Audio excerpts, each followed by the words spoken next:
America যখন চলে যাচ্ছে যে আমাদের একটা বেস দাও, একটা ঘাঁটি দাও, ইমরান খান উত্তর দিছে অ্যাবসলিউটলি নট। এই অ্যাবসলিউটলি নট বলার কারণে তাকে তার সরকার সহ আউট করে দিচ্ছে। কাবাইলি এলাকায় হামলা হবে, আফগানিস্তানের সাথে যুদ্ধ করবে। ইমরান খান এই সেপ্টেম্বরে বলছে, তো ওআইসি সম্মেলন করছে ইমরান খান পুরো বিশ্ব মুসলিম বিশ্বের নেতাদের ডাইকা যে আফগানিস্তানকে স্বীকৃতি দেন আপনারা। ওই জিনিসটা আমেরিকার পছন্দ হয় নাই। আমেরিকার যেহেতু পছন্দ না, আউট ইমরান খান আউট। ওনারা আইসা দেববন্ধ সফর করছেন, পাশাপাশি ভারত ঘুরে গেছেন।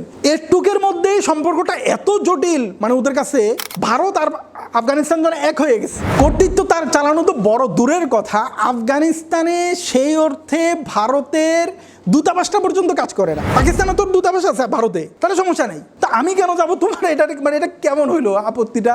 20 বছর যে হামলা চালাইছে আফগানিস্তানের উপর, ওই পাকিস্তান আমেরিকার সাথে সম্পর্ক রাখলে কোনো সমস্যা নেই। সম্পর্ক তো রাখতে হয়, ব্যবসা আছে, বাণিজ্য আছে, পড়াশোনা আছে, সব কিছু আছে। সম্পর্ক এক জিনিস, গোলামি আরেক জিনিস। এখানে একটা বিশেষ শ্রেণী এই বিরোধিতাটা করে, কারণ আফগানরা মোল্লার বিরোধিতা করতে হবে। মোল্লারা আমেরিকার মতো দাদাদেরকে নাকানি চুবানি খাওয়াইছে। মোল্লারা রাশিয়াকে ভাঙিয়া টুকরা টুকরা করে দিচ্ছে। পাকিস্তান মানে সাধারণ জনগণ না, পাকিস্তান মানে এখানে একটা গোষ্ঠী, একটা শাসক গোষ্ঠী। এরা কেমন? ইমরান খানকে বলছে আমেরিকা যখন চলে যাচ্ছে যে আমাদের একটা বেস দাও, একটা ঘাঁটি দাও। ইমরান খান উত্তর দিছে অ্যাবসলিউটলি নট। ইউটিউবে পাবেন। এই অ্যাবসলিউটলি নট বলার কারণে তাকে তার সরকার সহ আউট করে দিচ্ছে। এমন লোককে নিয়ে আসছে যে ইমরান খান যাকে সরাই দিছিল শুধু এই কারণে যে আফগান ইস্যুতে সে সহযোগিতা করতেছিল। নাসিম মুনির আইএসআইয়ের চিফ ছিল। ইমরান খান আফগান ইস্যুটা সমাধান করতে চাচ্ছে, সে দিচ্ছে না। তখন তাকে সরাইয়া জেনারেল ফয়েজ হামিদকে আইএসআইয়ের চিফ বানাইছে ইমরান খান। ওই যাকে সরাই দিছে তার চাকরি শেষ, তারকে নিয়ে আইসা জেনারেল সেনাপ্রধান বানাইছে আমেরিকা। ওই সেনাপ্রধান আজকে ইমরান খানকে ভিতরে ঢুকাইছে আফগানিস্তানের সাথে। যখন এই যুদ্ধ লাগে সেপ্টেম্বরে, ইমরান খানের ফেসবুক স্ট্যাটাস দেখবেন, আমরা এটা নিয়ে নিউজ করছি। ইমরান খান বারবার বলতেছে, মৌলানা ফজলুর রহমান বলতেছে, উনি তো যাক ধর্মীয় মানুষ।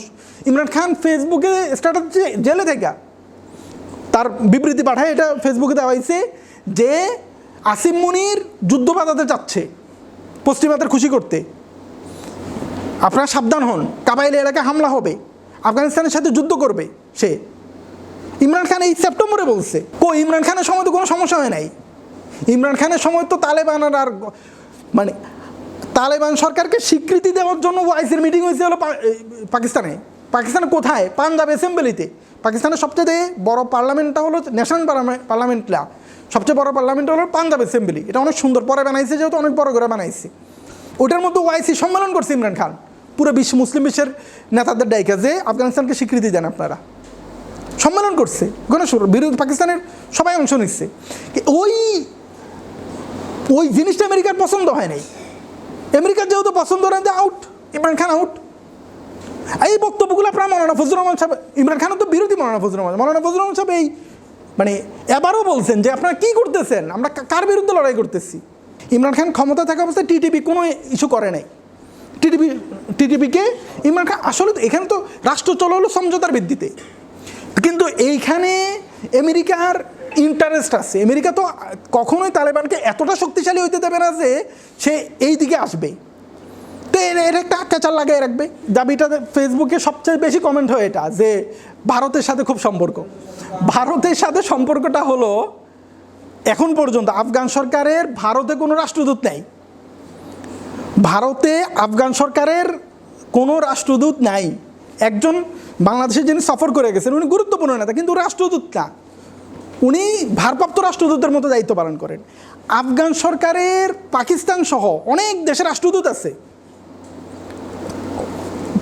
চায়নার রাষ্ট্রদূত আছে, রাশিয়ার রাষ্ট্রদূত আছে, অনেক দেশের রাষ্ট্রদূত আছে।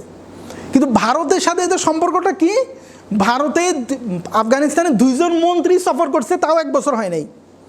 এর মধ্যে মৌলানা আমির খান মুত্তাকি একজন, যিনি পড়াশোনা থেকে শুরু করে সব কিছু করছে পাকিস্তানে। উনি ভালো বলেন, মৌলানা আমির খান মুত্তাকি। তিনি কয়দিন মানে 2 থেকে 3 বার উনি পাকিস্তান সফর করছেন এবার ক্ষমতা আসার পরেও। একবার উনি ভারত সফর করছেন। বিশেষভাবে ওনারা মাকতাবায়ে ফিকিরে দেববন্ধের সাথে যুক্ত, তো ওনাদের একটা ইমোশনের জায়গা আছে দেববন্ধে। ওনারা আইসা দেববন্ধ সফর করছেন, পাশাপাশি ভারত ঘুরে গেছেন। এরটুকের মধ্যে সম্পর্কটা এত জটিল, মানে ওদের কাছে পুরো যে ভারত আর আফগানিস্তান যেন এক হয়ে গেছে। কর্তৃত্ব তার চালানো তো বড় দূরের কথা, আফগানিস্তানে সেই অর্থে ভারতের দূতাবাসটা পর্যন্ত কাজ করে না এখন পর্যন্ত, দূতাবাসটা পর্যন্ত কাজ করে না, মানে কর্তৃত্ব তো বড় দূরের কথা। ভারতের সাথে আফগানিস্তানের সম্পর্ক হলে এখন পর্যন্ত খুব সামান্য পরিমাণ বাণিজ্যিক হয়। দুজন মন্ত্রী এখন পর্যন্ত সফর করছে এই 21 সাল থেকে এখন পর্যন্ত, একজন মৌলানা আমির খান মুত্তাকি একবার, একজন বাণিজ্য মন্ত্রী একবার। পাকিস্তানে এই মন্ত্রীরা পাকিস্তানে অসংখ্যবার সফর করছে, শুধু একটু সম্পর্কের কারণে ভারত আর আফগানিস্তান একেবারে মানে আপন ভাই হয়ে গেছে মনে হচ্ছে। মানে এটা পাকিস্তানের এমন এক প্রচারণা যে পাকিস্তান হলো, আফগানিস্তান হলো ভারতের এজেন্ট হয়ে ইয়ের উপরে হামলা চালাচ্ছে, পাকিস্তানের উপরে। বাস্তবতা হলে আফগানিস্তানের সাথে ন্যূনতম সৌজন্য, মানে এরা তো আফগান সরকারকে পার্লামেন্টে বসে বসে গালি দিছে মোদি সরকার। এইখানে এখন যেটা, যেহেতু আফগানিস্তানের সাথে পাকিস্তানের সমস্যা চলতেছে, মোদি এখানে একটা সুযোগ দিচ্ছে। আচ্ছা, এদের কথা হলো, পাকিস্তানের কথা হলো, কেন তোমরা ওখানে যাবা? তো পাকিস্তান, তোমরা তোমাদের রাষ্ট্রদূত আছে ওখানে, পাকিস্তানে তোর দূতাবাস আছে ভারতে, তাহলে সমস্যা নেই। তা আমি কেন যাবো তোমার? এটা মানে এটা কেমন হইলো আপত্তিটা? মানে আমার সব কিছুই থাকবে, আমার দূতাবাস থাকবে, আমার মন্ত্রীরাও যাবে, মিটিং হবে, কিন্তু তুমি যেতে পারবে না। আচ্ছা, আরও মজার বিষয়, পাকিস্তানের ব্যাপার হলো, যেহেতু পাকিস্তানের সাথে আফগানিস্তানের ভারতের সম্পর্ক খারাপ, তুমি যাবা কেন? 20 বছর যে হামলা চালাইছে আমেরিকা আফগানিস্তানের উপর, ওই পাকিস্তান আমেরিকার সাথে সম্পর্ক রাখলে কোনো সমস্যা নেই। মানে এটা হইল নাকি কোনো কথা? আফগানিস্তানের উপরে এই পরিমাণ হামলা চালাইছে কে? আমেরিকা। তো আমেরিকার পাকিস্তান তো মোহাম্মদের এখন যদি আফগানিস্তান বলে 20 বছর আমাদের উপরে আমেরিকা হামলা চালাইছে, তোমরা আমেরিকার সাথে সম্পর্ক রাখবে না, হবে এটা? একটা রাষ্ট্রের সাথে রাষ্ট্রীয় সম্পর্ক এলাই হলো, কোনো একটা চুক্তি হইতে হয়, কোনো এক সম্পর্ক হইতে হয়, কোনো কিচ্ছু নাই, একটা রাষ্ট্রদূত পর্যন্ত নাই। কি মানে আফগানিস্তান কি করবে? ভারতের বিরুদ্ধে ঢিল মারবে? তো ঢিল মারতে গেছিল তো, তাও তো দেয় নাই পাকিস্তান। যখন আফগান জেহাদ শেষ হলো রাশিয়ার, এই মুজাহিদরা সবাই কাশ্মীরে আসতে চাইছে, এদেরকে আটকায় দিচ্ছে। পাকিস্তান বলছে না, এটা আমাদের বিষয়, এটা তোমরা দেখতে পারবে না। তো এরা মানে এরা একটা নর্মাল সম্পর্ক। আচ্ছা, বাংলাদেশের সাথে মানে বাংলাদেশ যে সম্পর্ক, বিএনপি এখন সম্পর্ক রাখবে না ভারতের সাথে? সম্পর্ক তো রাখতে হয়, ব্যবসা আছে, বাণিজ্য আছে, পড়াশোনা আছে, সব কিছু আছে। সম্পর্ক এক জিনিস, গোলামি আরেক জিনিস। খালেদা জিয়া সম্পর্ক রাখে। আচ্ছা, খালেদা জিয়ার সবচেয়ে ভারতের কাছে আতঙ্কের নাম ছিল খালেদা জিয়া, মানে ভয়ঙ্কর মহিলা তাদের কাছে, খালেদা। তো খালেদা জিয়া তো ভারত সফর করছে না, এন্টি ভারত নেত্রী বলা হতো খালেদা জিয়াকে। খালেদা জিয়া সরাসরি এক বিবিসি বাংলার পাবেন আপনারা, যদি আলী রিয়াজ সাক্ষাৎকার নিচ্ছিল 1998 সালে। খালেদা জিয়া বলতেছে, হ্যাঁ আমি এদেরকে স্বাধীনতাকে আমি মনে করি, উলফাকে, এই 7 সিস্টারের এদেরকে, অডিও আছে। তো ওই খালেদা জিয়াও তো সফর করছে। রাষ্ট্রের মতোই চলবে। আরে আমার ভালো লাগে না বলে তুমি যাইতে পারবে না, এটা কেমন কথা হইল? মোদি তো নওয়াজ শরীফ এখন যে ক্ষমতা, নওয়াজ শরীফের মেয়ের বিয়েতে যায় হাজির। নওয়াজ শরীফের মেয়ের বিয়েতে মোদি অতিথি হয়ে গেছে, হয়ে, ওটা দোষের না। কিন্তু কেন আসলো, মানে একজন মন্ত্রী, 2জন মন্ত্রী সফর করলো ভারতে, এটাই একমাত্র অপরাধ। এগুলো নেগেটিভগুলো চলে না। আমাদের অবস্থা, আমাদের কিছু জানার দরকার নেই। আর এখানে একটা শ্রেণী, এখানে একটা বিশেষ শ্রেণী এই বিরোধিতাটা করে, কারণ আফগানরা মোল্লার বিরোধিতা করতে হবে। বাংলাদেশে যেমন সব কিছুতে মোল্লার দোষ, ওখানে মোল্লার দোষ খুঁজে পায়।